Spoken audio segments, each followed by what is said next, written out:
Our next storyteller, Seth Davis Branitz, is a two-time Moth Story Slam winner. He is the writer of hundreds of songs and 4 albums exist of his music. And Seth is a black belt, but he's also colorblind, so it could be brown or navy blue. Seth Davis Branitz.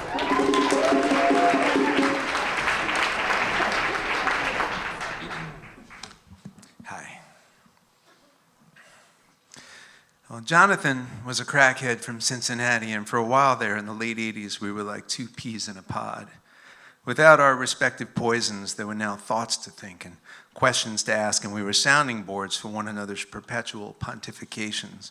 We shared deep hurts and profound regrets and held one another to higher standards. I loved John.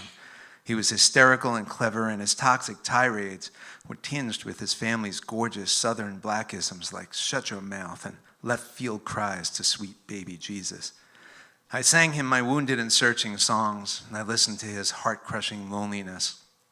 As a gay black addict in a straight white world, we were brothers. But John would disappear for days at a time, and I'd worry, and I'd find him crashed out and dirty, and I'd help him to his feet and to a meeting, and then he'd do it again and again. Then once he disappeared for more than a week, and he finally called me from rehab. He'd blown all his money on drugs, sold his TV, his jewelry, and his car to get more, and now he was 8 days into a month-long stay.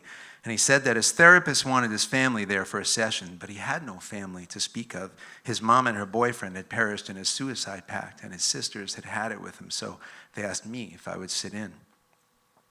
John looked dreadful, cheeks scratched up, lips blistered, and where he usually looked GQ perfect, his hair and pencil-thin mustache, just so, he was a mess. But after a few minutes, he told me that he didn't want to keep anything from me, and I reminded him that he could tell me anything. And with some soft encouragement from the professional in the room, John said that he had different kinds of feelings for me. "I love you," he said. "I know I love you too." No, "I'm in love with you," he said.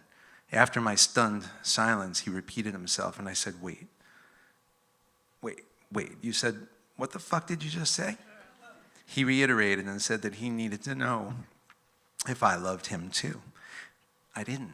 I felt terrible because he had an impressive list of things that I'd said that he'd interpreted to be hints and open doors, and I assured him of their other true and intended meanings. He was distraught.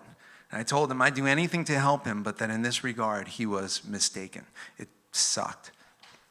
But each of us said that we wanted to continue being friends, and when the time came to wrap up the wily and failed intervention, the therapist asked if there was anything else Jonathan or I wanted to say to each other, and I said, yeah, I don't want to be a dick about this or anything, but you're my friend, and you've been seeing me this other way for a while, and so going forward, how can I be sure that while I'm just being me, you're not like loving me or desiring me? John cut me off and yelled, "Oh, don't be so fucking full of yourself." The cops found John unconscious and naked in a stairwell in Hempstead, and he went round and round with detox and rehab, and I moved in with crazy girl number 3, and we drifted apart, John and I can't find him. I've tried every few years, and he's nowhere. He was too scared to get an AIDS test. I told him I'd go with him, and he said he couldn't bear to know. I don't know if he got sick or maybe wrote his own version of his mother's fate.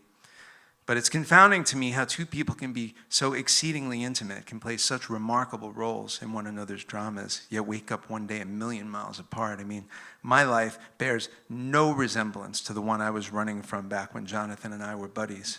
But for a while there, at the end of the 80s, we were like 2 peas in a pod. Thank you.